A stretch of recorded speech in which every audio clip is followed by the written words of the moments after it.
ঠিকানা Erie farm, Shipton Abbey, Norfolk, England, 1953 সালের 1 ফেব্রুয়ারি। Deer Caroline, চিঠির প্রথমেই তোমাকে জানাই হ্যাপি সেন্ট ব্রিগিস ডের শুভেচ্ছা আর আন্তরিক ভালোবাসা আর ধন্যবাদ আমাকে 17তম জন্মদিনের শুভেচ্ছা জানানোর জন্য। কত বছর আমরা একসঙ্গে কাটিয়েছি বলো। শেষ জন্মদিন একসঙ্গে সেলিব্রেট করার পর কে জানতো এই বছরের বার্থডে সেলিব্রেশনের সময় এতটা দূরে হয়ে যাব আমরা দুজনে। কত দূরে রয়েছি একবার আমার চিঠির মাথায় লেখা অ্যাড্রেসটা দেখলে বুঝতে পারবে। ছোটবেলার কথা মনে পড়ে তোমার? সেই ছোটবেলা থেকে আমরা একসঙ্গে কত হেসেছি, কত খেলেছি। তুমি পড়তে তখন ক্লাস 4-এ আর আমি ক্লাস 3-তে। ক্লাস 4-এ পড়তে পড়তেই তুমি ভর্তি হয়ে গেলে অন্য একটা বড় স্কুলে, কিন্তু তবু আমাদের ফ্রেন্ডশিপ এতটুকু ম্লান হয়নি। আর এখন দেখো। এবার শোনো, আমরা 1 সপ্তাহ হলো এই শিপটন অ্যাবেতে এসে পৌঁছেছি। চিঠির মাথায় লেখা অ্যাড্রেসটা পড়ে হয়তো তুমি অবাক হবে, সত্যি আমরা শিপটন অ্যাবেতে এসে পৌঁছেছি। আর এখানেই থাকবো অনির্দিষ্টকালের জন্য, যতদিন পর্যন্ত বাবা আবার আমাদের বাড়ি ফিরে আসতে বলে। আসলে যে কারণে এখানে আসতে হয়েছে সেটা খুবই সিক্রেট একটা কারণ, আর সেটা খুবই মর্মান্তিক। সেটা একমাত্র তোমাকেই জানাচ্ছি। প্রার্থনা করি কাউকে জানিয়ে দেবে না, কিন্তু সেটা তোমার কাছে কোনো চাপের কারণ নয়, যতখানি চাপের কারণ আমার কাছে। আমার ছোট বোন ম্যারিয়ানের জন্য এখানে আসতে হয়েছে আমায়। আসলে ম্যারিয়ান ইজ ইন ট্রাভেল, তাই ওকে এখানে নিয়ে এসে ওর দেখাশোনার জন্য বাবা আমাদের এখানে পাঠিয়ে দিয়েছেন। তুমি শুনে চমকে উঠবে, ম্যারিয়ান প্রেগনেন্ট, আর তাই যতদিন না ওর বাচ্চাটা না হচ্ছে আমাকে ওর পাশে পাশেই থাকতে হবে। বাচ্চাটা হবার পরপরই তারপর যা করার করে দিয়ে আবার আমরা ফিরে যেতে পারবো ডাবলিনে। আমি জানি ক্যারোলিন, তুমি হয়তো ব্যাপারটা শুনে শকড হচ্ছ, বা আমাদের বা ম্যারিয়ানকে খারাপ ভাবছো। আসলে কি বলবো, ঠিক এরকমটাই হয়েছে ম্যারিয়ানের সাথে, যার জন্য ও খুব হতাশায় ভুগছে। তার ওপর এখন তো তুমি সাধারণ কেউ নও, তুমি এখন একটা কনভেন্টের সন্ন্যাসিনী হওয়ার দীক্ষা নিয়েছো। তোমার মতো সৌভাগ্য কি আর আমাদের আছে বলো, যে প্রভুর সেবায় আত্মনিয়োগ করতে পারবো? কিন্তু একদিকে যেমন তুমি সেন্ট হবার দিকে এগোচ্ছ, অন্যদিকে কিন্তু এখনো আমার সেই ছেলেবেলার বন্ধুটিই আছো, ক্যারোলিন। যে ক্যারোলিনের কাছে আমি কোনোদিন কোনো সিক্রেট লুকোইনি, সব কিছুই আমরা নিজেদের মধ্যে শেয়ার করে এসেছি। তাই এই সিক্রেটটাও লুকোতে পারলাম না তোমার কাছ থেকে। তুমি আমাদের দয়া করে নিন্দে করো না, কিন্তু দেখো আমার বোন যে দোষটা করেছে তার সাথে আমি আজ নিজেও জড়িয়ে গেছি। যে দোষ যৌবনে প্রত্যেকের দ্বারা হতে পারে, সেই দোষ ম্যারিয়ানও করেছে। এমনকি এটা আমার দ্বারাও হতে পারত, কিন্তু ঈশ্বরের অসীম করুণা, আমার দ্বারা এসব ঘটেনি। ঘটনা শুরু হয়েছিল 1 মাস আগে। প্রথমে আমরা কেউ কিছু বুঝতে পারিনি যে আমার বোন ম্যারিয়ান প্রেগনেন্ট। কয়েকদিন ধরে কিছু খাচ্ছিল না, ফ্যাকাশে দেখাচ্ছিল ওকে কিরকম। তারপর এক রাতে আমি দরজার আড়াল থেকে মা বাবার মধ্যে চাপা স্বরে কথাগুলো শুনে ফেলি। জানি মা বাবার গোপন কথা শুনে আমি কাজটা ঠিক করিনি, কিন্তু আসলে তখন আমি বোনের অবস্থা দেখে এত আপসেট হয়ে পড়েছিলাম যে বাবা আর মা তাকে নিয়ে কি আলোচনা করছে তা শুনতে আমি খুব আগ্রহী হয়ে উঠেছিলাম। বাবাকে খুবই হতাশ আর ক্রুদ্ধ দেখাচ্ছিল, মা কাঁদছিল। আমি প্রথমটায় ঠিক বুঝতে পারিনি যে ওদের এরকম রিয়াকশনের কারণ কি। পরে শুনে আমি যেন নিজের কানকেই বিশ্বাস করতে পারিনি। তারপরেই শুনলাম বাবা আমাদের দুই বোনকে এখানে পাঠিয়ে দেবার সব অ্যারেঞ্জমেন্ট করে ফেলেছে। এটা সেই জায়গা যেখানে প্রেমে ঠকে যাওয়া কুমারী মেয়েরা আসে সন্তান প্রসব করতে। সমাজের লোকচক্ষুর আড়ালে তারা প্রসব করে অন্য কারোর পাপের ফল, তারপর অনাথ আশ্রমে দিয়ে আবার ফিরে যায় সমাজে। কিন্তু মা কেন জানি না খুশি ছিলেন না বাবার করা এই ব্যবস্থায়। কিন্তু বাবা ততদিনে তার এক বন্ধুর সাহায্যে আর পরামর্শে এই শিপটন অ্যাবেতে আমাদের দুজনকে পাঠিয়ে দেবার ব্যবস্থা করে ফেললেন। এখানে আপাতত আমরা বাবার সেই বন্ধুর কটেজেই আছি। ভদ্রলোকের নাম মিস্টার চার্লস মাউন্টফুট, যিনি একজন অবসরপ্রাপ্ত কর্নেল। আর্মি থেকে রিটায়ার নিয়ে এখন রিয়েল এস্টেটের ব্যবসা করে টাকার কুমির হয়ে উঠেছেন। শুধু বাড়ি ঘরই নয়, নানা জায়গায় ফ্যাক্টরিও তৈরি করান। আমরা এখন সেই চার্লস আঙ্কেলের কটেজেই আছি। এখানে থেকেই আমি ম্যারিয়ানের যত্ন নিচ্ছি, তার শরীরের দিকে খেয়াল রাখছি। ম্যারিয়ান মানসিকভাবে একেবারেই ভালো নেই। কখনো কখনো খুব রেগে ওঠে, আবার কখনো একেবারে শিশুর মতো আচরণ করে। মা আমায় বলে দিয়েছে, মাঝে মাঝে বোন অস্বাভাবিক আচরণ করলেও জানবি ওটাও সত্যি করে করছে না, সাময়িক মানসিক বিভ্রম থেকে এমনটা হচ্ছে ওর, পরে সব ঠিক হয়ে যাবে। আমিও তাই এই ভেবেই নিজেকে সান্ত্বনা দিচ্ছি যে বেবিটা জন্মে গেলেই আর তার ব্যবস্থা করে দিলেই আবার সবকিছু ঠিকঠাক আগের মতো হয়ে যাবে। বাবা এখানে প্রায়ই টাকা পাঠাচ্ছেন, তাই আমাদের তেমন অসুবিধে হচ্ছে না। বাবা কড়া নির্দেশ দিয়ে রেখেছেন, ম্যারিয়ান যেন ডেলিভারির আগে কোনোভাবেই প্রকাশ্যে বাইরে না বেরোয়, কারণ ম্যারিয়ানের প্রেগন্যান্সি যেন আমি আর চার্লস আঙ্কেলের ফ্যামিলি ছাড়া আর কেউ না দেখতে পায়। বাচ্চাটা ক্রমক্রমে জন্মে যাক, তারপর বাবা ডিসাইড করবে কি করতে হবে না করতে হবে। সম্ভবত গ্রীষ্মের শেষের দিকেই জন্ম নিতে চলেছে ম্যারিয়ানের বেবি। তুমি বিশ্বাস করো ক্যারোলিন, যখনই আমি আমার অবিবাহিতা বোনের ক্রমশ ফুলে ওঠা পেটটার দিকে তাকাই, তখনই যে কি প্রচণ্ড একটা অস্বস্তি ফিল করি বলে বোঝাতে পারবো না। তোমার ওপর তখন খুব হিংসে হয়। সন্ন্যাসিনীর জীবন নিয়ে ভালোই কাটাচ্ছ, কোনো বদ লোকের কুনজরে নেই তুমি। সত্যি এরকম জীবন প্রত্যেকটা মেয়ের যদি হতো। মা বলে ম্যারিয়ানের সেবার মাধ্যমে আমি নাকি ঈশ্বরের সেবা করছি। তা হবে, যাই হোক, ম্যারিয়ানের ব্যাপারটা মিটে গেলেই আমি আবার বাড়ি ফিরে গিয়ে কলেজে জয়েন করতে পারবো। আমার খুব ইচ্ছে এই সংকট সময় তুমি একবার এখানে এসে আমার সাথে দেখা করো। তোমার সাথে সামনাসামনি কথা বললেই আমি মন থেকে অনেকখানি হালকা হয়ে যাব। অনেক কথা এখনো জমা হয়ে আছে, চিঠিতে লিখে শেষ করতে পারবো না। দেখা হলে সব বলবো তোমায়।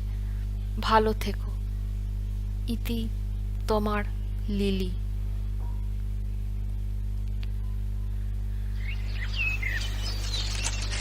সকালের রোদ ঘরের ছোট্ট জানলাটা দিয়ে এসে বিলি কাটতে লাগলো মার্থার চোখে মুখে। ঘুম ভেঙে গেল মার্থার। কিছুক্ষণ বিছানায় শুয়ে শুয়ে আড়মোড়া ভাঙল।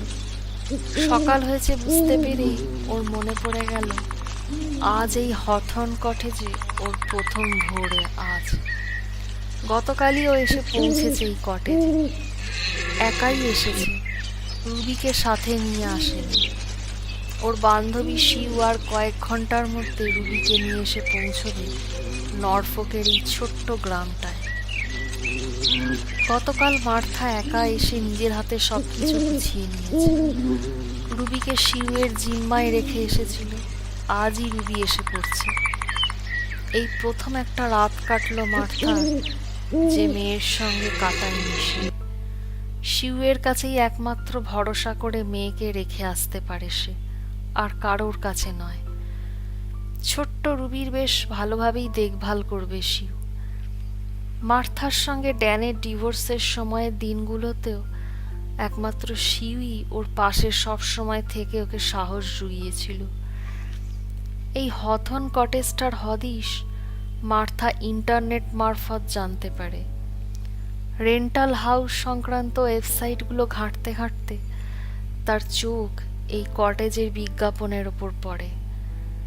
কোর্টে ড্যানের সঙ্গে ডিভোর্সের মামলা চলাকালীনই মার্থা ভেবে রেখেছিল যে সে ড্যান আর পলার থেকে অনেক দূরে কোথাও চলে যাবে, অনেক দূরে, অনেক অনেক দূরে।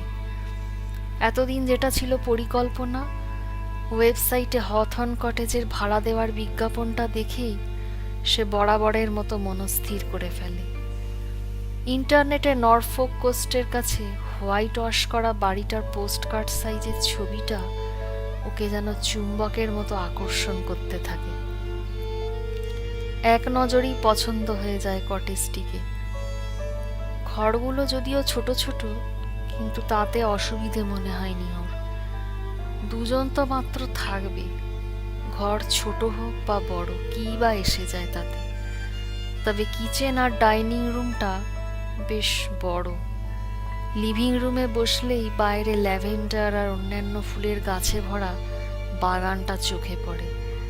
ছাদে ওঠার একটা সরু সিঁড়িও আছে। বিজ্ঞাপনটা দেখে পরে কটেজ মালিকের সঙ্গে ফোনে বাক্যালাপ সেরে নিয়ে নিজের মতো স্থির করতে আর দেরি করেনি মার্থা। তারপর যখন কটেজের সামনে ড্রাইভওয়েতে গাড়িটাকে পার্ক করিয়ে কটেজের বন্ধ জানলার দিকে তাকিয়েছিল, তখনও মনে মনে বেশ গর্ব অনুভব করেছিল। পেরেছে, দেরিতে হলেও পেরেছে সে। এখানেই সে রুবিকে নিয়ে একা একা কাটিয়ে দেবে সারা জীবন। ঘুরে ঘুরে অপার কৌতূহল নিয়ে কটেজের ঘরগুলো দেখছিল সে। তখনই তার কেন যেন মনে হয়েছিল সে নিজেরই বাড়িতে ঘুরছে। আপনার এই কটেজটা কি ঠিকঠাক মনে হচ্ছে ম্যাডাম? কানের কাছে আচমকাই প্রশ্নে প্রথমটায় প্রায় চমকে উঠে হকচকিয়ে গিয়েছিল মার্থা। ভুলেই গিয়েছিল যে সে কটেজ মালিক তার পাশেই দাঁড়িয়ে আছে, লক্ষ্য করছে তাকে। কটেজ মালিক বলেছিল, এই কটেজটা খুবই পুরনো, এদিক ওদিক যা কিছু ভাঙাচোরা আছে, আপনি যদি এখানে বাস করতে রাজি হন তাহলে সব আমি মেরামত করিয়ে দেব, তখন এর চেহারাই পাল্টে যাবে। জবাবে কোনো কথা বলেনি মার্থা। বাড়িওয়ালা লোকটি আবার জিজ্ঞেস করেছিল, ম্যাম আপনার কি এই কটেজ পছন্দ হয়েছে? মুখে এবার কিছু না বলে শুধু মৃদু হেসেছিল মার্থা। মার্থার কটেজ পছন্দ হয়েছে বুঝতে পেরে খুশি হয়েছিল কটেজ মালিক মিস্টার রব মাউন্টফোর্ড। লোকটা চেহারায় বেশ লম্বা এবং বেশ মোটাসোটা, মাথায় বালি রঙা চুল, চোখের মনি কটা। ঘরগুলোর ভেতর দিয়ে হাঁটতে হাঁটতে সে মার্থাকে লক্ষ্য করে বলেছিল, কিন্তু একটা প্রবলেম আছে। কৌতূহলী মার্থা মিস্টার মাউন্টফোর্ডের দিকে জিজ্ঞাসু দৃষ্টি মেলে চাইল। ঘরের চিমনির কাছে এসে বড় বড় হাতের থাবা দুটো দিয়ে চিমনির গায়ে হাত বোলাতে বোলাতে কটেজ মালিক বলেছিল, এর নিচে যে ফায়ারপ্লেসটা দেখছেন সেটা অনেক বছর আগে ইটের গাঁথুনি মেরে বন্ধ করে দেওয়া হয়েছিল। যদি না অবশ্যের কারণ কি ছিল আমি এর ওপর দিয়ে প্লাস্টার বোর্ড দিয়ে ঢেকে দেব। তাছাড়া এই পুরনো অব্যবহৃত জিনিসটাকে আড়াল করার আর কোনো উপায় নেই আমার কাছে। বলেই পেছনে দাঁড়ানো মার্থার দিকে চেয়ে একটু হেসেছিল মিস্টার মাউন্টফোর্ড। মার্থা লক্ষ্য করল ঘরের সিলিংটা এদিকে কেমন যেন ঢালু হয়ে নেমে এসেছে, ফলে অনেকটা গুহার ছাদের মতো দেখাচ্ছে ঘরের এই অংশটাকে। মিস্টার মাউন্টফোর্ডকেও যার জন্য সামনের দিকে খানিকটা ঝুঁকে দাঁড়িয়ে থাকতে হচ্ছে। জানলা দিয়ে ভেতরে ঢুকে আসা দিনের উজ্জ্বল আলো ঘরের ভেতর প্রতিফলিত হয়ে বেশ উজ্জ্বল করে তুলেছে ঘরের ভেতরটাকে। ঘরটাকেও বেশ সুন্দর লাগছে। মার্থা এবার বলল, থ্যাংক ইউ ভেরি মাচ। বাড়িটা রিপেয়ারিং করতে কতদিন লাগতে পারে আরো? মিস্টার রব মাউন্টফোর্ড বললেন, আপনি যদি বলেন তো কাল থেকেই মিস্ত্রি ডেকে নিয়ে এসে কাজে হাত দিতে পারি। সব কিছুই আমি রেডি করে দেব, আপনি শুধু ঘরে এসে প্রবেশ করবেন। তারপর একটু থেমে বলেছিলেন, আমি তাহলে ডকুমেন্ট রেডি করি। মাথা নেড়ে সায় দিল মার্থা। মিস্টার রব মাউন্টফোর্ড বললেন, 3 মাসের অ্যাডভান্সের টাকাটা তাহলে চেকে পাঠিয়ে দিন। সম্মতি জানিয়ে মাথা নেড়েছিল মার্থা। ভাবনায় এবার ছেদ পড়ল মার্থার। বাইরে ড্রাইভওয়েতে গাড়ির চাকার শব্দ শোনা গেল। নিশ্চয়ই শিউ এসে গিয়েছে রুবিকে নিয়ে। দোতলার ঘরে ছিল মার্থা। সরু সিঁড়ির ধাপগুলো পার হয়ে লাফাতে লাফাতে নেমে আসতে লাগলো সে কটেজের সদর দরজার সামনে। নুড়ি বিছানো পথের ওপর চাকার ঘর্ষণে মৃদু শব্দ, আর তারপরই হর্নের শব্দ কানে এলো ওর। জানলা দিয়ে বাইরে তাকালো মার্থা। শিউয়ের সবুজ রঙের সিট্রনটা দেখতে পেল।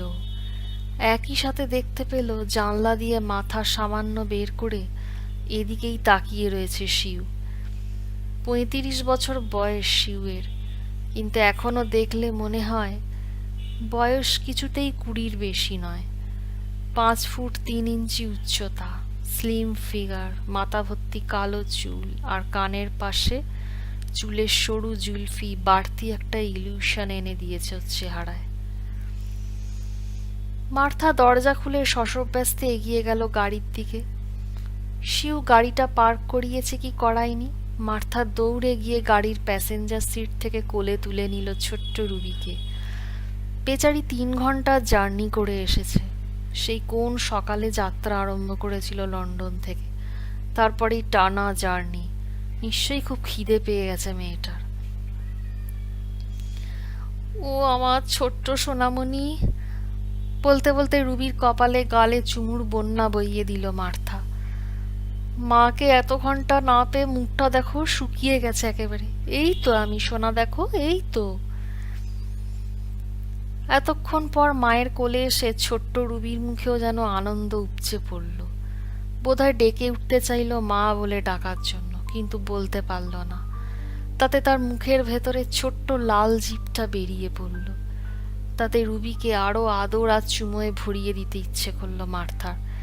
সে আবার তাকে জাপটে ধরে গালে মাথায় হামি দিতে লাগলো। গাড়ি থেকে নামতে নামতে অনেকটা রুবিকে উদ্দেশ্য করে নিজের মনেই স্বগতোক্তি করে শিউ বলল, বুঝতে পারছি না কি করে তুমি এত চুমু আর আদর সামলাচ্ছ। আমাকে কেউ এইভাবে জড়িয়ে ধরে চুমু আর আদর করলে আমি বোধ এতক্ষণে ছাড়া পাওয়ার জন্য পাগল হয়ে যেতাম। ছোট্ট রুবি কি বুঝলো কে জানে, সে শুধু খিলখিল করে হেসে উঠল মায়ের দিকে তাকিয়ে। হঠাৎ শিউয়ের দিকে ঘুরে মার্থা জিজ্ঞেস করলো, তোমার কোনো অসুবিধে হয়নি তো শিউ? রুবি তোমাকে কোনোভাবে পরেশান করেনি তো?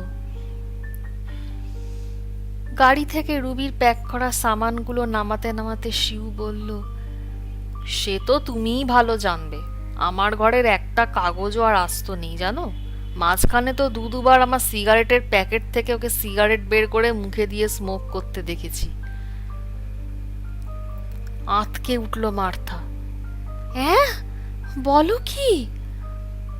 তারপরেই রুবির দিকে চোখ গোল গোল করে তাকিয়ে ভয় পাওয়া গলায় বলল, রুবি, আমি তো জানতাম তুমি খুব শান্ত মেয়ে।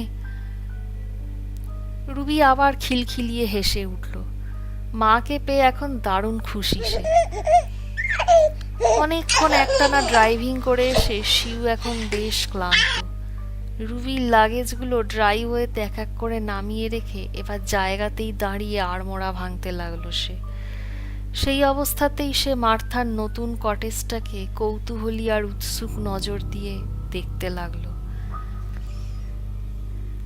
শিউ বলে উঠল, এ কি, কটেজটার দেওয়ালে দেওয়ালে এত এত স্পট কেন? খুবই পুরনো মনে হচ্ছে। মার্থা বলল, কিন্তু কটেজটা দেখতে খুব সুন্দর, তাই নয় কি? কটেজটা সত্যিই অন্য কটেজগুলোর তুলনায় একেবারেই অন্য রকম দেখতে। মেন রোড থেকে 300-400 গজ তফাতে এই কটেজ একটা বেশ লম্বা নুড়ি পাথর বিছানো পথের শেষ প্রান্তে যেন সদর্পে মাথা উঁচু করে দাঁড়িয়ে আছে। ইন্টারনেটে এর যেমন ছবি দেখেছিল মার্থা আর শিউ, এই উজ্জ্বল সকালে তার চেয়েও যেন বেশি জীবন্ত লাগছে কটেজটাকে, যেন ওদের সাদরে আপ্যায়ন করছে। মার্থা বলল, কটেজ মালিক মিস্টার রব মাউন্টফোর্ড গত 2 বছর ধরে এর অনেক সংস্কার করিয়ে প্রায় হাল ফ্যাশনের চেহারা এনে দাঁড় করিয়েছেন। তার উদ্দেশ্য ছিল হলিডে কটেজ হিসেবে বাড়িটাকে ভাড়া খাটাবেন, কিন্তু যখন শুনলেন আমি পাকাপাকিভাবে এখানে থাকতেই এসেছি, তখন বেশ বিস্মিতই হয়েছিলেন। শিউ মন দিয়ে শুনছিল মার্থার কথাগুলো। তার দৃষ্টি তখনও হথর্ন কটেজের ওপর থেকে সরেনি। কটেজের গায়ে এমন রঙের প্রলেপ দেওয়া হয়েছে যেন মনে হচ্ছে কোনো বাচ্চা মেয়ের হাতে আঁকা পেইন্ট করা ছবি। ফ্রন্ট ডোর পেরিয়েই ভেতরে একটা বিশাল হলওয়ে, উডেন ফ্লোর। সদর দরজার বাম পাশ দিয়ে ছাদের সিঁড়ি উঠে গিয়েছে। এদিকে হলওয়ের বিপরীত দিকে বেশ অনেকগুলো ঘর, যেগুলোর একটাকে নিজের স্টাডি রুম হিসেবে ব্যবহার করতে চায় মার্থা। সিঁড়িঘরের নিচে বাম পাশে একটা ছোট্ট দরজা দিয়ে ডাইনিং রুমে যাওয়া যায়, এবং ডাইনিং রুম ক্রস করলে কিচেনটায় যাওয়া যায়। হলওয়ের একেবারে শেষ প্রান্তে একটা ছোট দরজা দিয়ে ইউটিলিটি রুমে প্রবেশ করা যায়, যেখানে আছে ওয়াশিং মেশিন আর ড্রায়ার। দেওয়ালের তাকগুলো নানা রকম নিত্য প্রয়োজনীয় সামগ্রীতে ঠাসা। ডাইনিং রুম আর কিচেনের মাঝের দরজা মার্থা সবসময় খোলাই রাখতে চায়, যাতে যথেষ্ট রোদ বাতাস খেলা করতে পারে বাড়ির ভেতর। কিচেনের পাশে গাছগাছরা রাখার একটা ছোট কাঁচের ঘর। লিভিং রুমের জানলাটা অন্য ঘরগুলোর তুলনায় বেশ চওড়া, এবং মার্থার প্ল্যান আছে ক্রিসমাসে মাকে সে নিমন্ত্রণ করবে তার নতুন কটেজে। সঙ্গে শিউও থাকবে। সবাই মিলে ভালোই ক্রিসমাস সেলিব্রেট করা যাবে এখানে। মার্থার সঙ্গে সঙ্গে সিঁড়ি দিয়ে ওপরে উঠতে লাগলো শিউ। পুরনো কাঠের সিঁড়িটার মাথায় একটা প্রশস্ত ল্যান্ডিং। এখানকার মেঝেটা আবার কাঠের নয়, বার্নিশ করা কালো রঙের মেঝে। এমনকি দোতলায় যে কয়েকটা ঘর আছে, সেগুলোর দরজার রঙও একই রকম কালো। সিঁড়িঘরের সিলিংয়ের রং অদ্ভুত রকম উজ্জ্বল। ল্যান্ডিংয়ের শেষে কোনো জানলা নেই, শুধু ছাদের খোলা দরজা দিয়েই যেটুকু আলো আসছে, তাতেই যতটুকু আলোকিত হয়ে আছে জায়গাটা। দোতলায় যে কয়েকটা ঘর আছে, সেই ঘরগুলোয় অবশ্য একটা করে ছোট জানলা আছে। বেডরুমের ঘরগুলো নিচের ঘরটা সিলিংয়ের মতো কেমন ঢালু। 2টো বেডরুম, একটায় মার্থা শোবে, পাশেরটা রুবির শোবার ঘর হবে। রুবির ঘরের বিপরীত দিকে একটা ছোট ঘর আছে, যেটা আবার স্টোর রুম হিসেবে ব্যবহার করবে বলে মার্থার প্ল্যান আছে। বাথরুমগুলো আবার মোটো হাল ফ্যাশনের নয়, সেই পুরনো আমলের। এক কথায় পুরনো আর নতুনের সমন্বয় এক অদ্ভুত বৈশিষ্ট্য আছে কটেজটা। মার্থার শোবার ঘর, লিভিং রুম, ডাইনিং রুম প্রত্যেকটায় ফায়ার প্লেসের সুব্যবস্থা আছে। কয়েকটা ঘরের দেওয়াল একটু উঁচু নিচু হলেও ভালোভাবেই পেইন্ট করা। বাড়ির সামনে পেছনে বিশাল বাগান। কিচেনের পাশে যে গাছগাছরা রাখা ছোট্ট কাঁচের ঘরটা, বাগানের সঙ্গে সেই ঘরটার একটা লিঙ্ক আছে দেখা গেল। মার্থার নিজেরও খুব গাছের পরিচর্যা করার শখ, তাই বাড়ির সামনে ল্যান্ডস্কেপড ফুলের বাগান পেয়ে সে খুব খুশিই হয়েছিল। বাগানের সীমানা জুড়ে আছে আকাশ ছোঁয়া পাইন আর ইউক্যালিপটাস গাছের সারি। তাদের পাতার ফাঁক দিয়ে দিয়ে মে মাসের শেষ বেলা রোদ এসে পড়েছে মার্থার গায়ে। বেশ ভালো লাগছিল মার্থার। সত্যিই অন্যান্য কটেজগুলোর তুলনায় এটা একেবারেই আলাদা। শিউয়ের মন্তব্য কানে আসতেই চমকে ওর দিকে ঘুরে তাকালো মার্থা। এতক্ষণও কেমন যেন একটা অন্য জগতে ছিল। ভুলেই গিয়েছিল যে ওর পাশে ওরই বান্ধবী দাঁড়িয়ে আছে। সত্যি আজকাল যে ওর কি হয়েছে। মার্থা জবাবে বলল, জায়গাটা কিন্তু মোটের ওপর ভালোই, তাই না? পেছনে একটা ফার্ম রয়েছে, যদিও সেটা 1/2 মাইল দূরে। আর গাড়িতে আস্তে আস্তে এখানকার গ্রামটাও নিশ্চয়ই দেখা হয়ে গেছে তোমার। সত্যি বলতে কি, আমি আজন্ম শহরের মেয়ে হয়েও গ্রামে এসে এতটুকু আনকমফোর্টেবল ফিল করছি না। শিউ বলল, যাক, বাড়িটা মোটেও তেমন খারাপ মনে হচ্ছে না। ভালোই ব্যবস্থাপনা করে রেখেছে দেখছি তোমার ল্যান্ডলর্ড।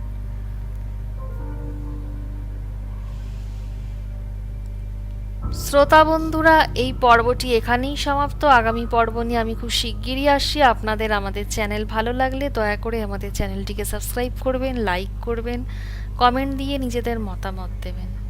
ধন্যবাদ।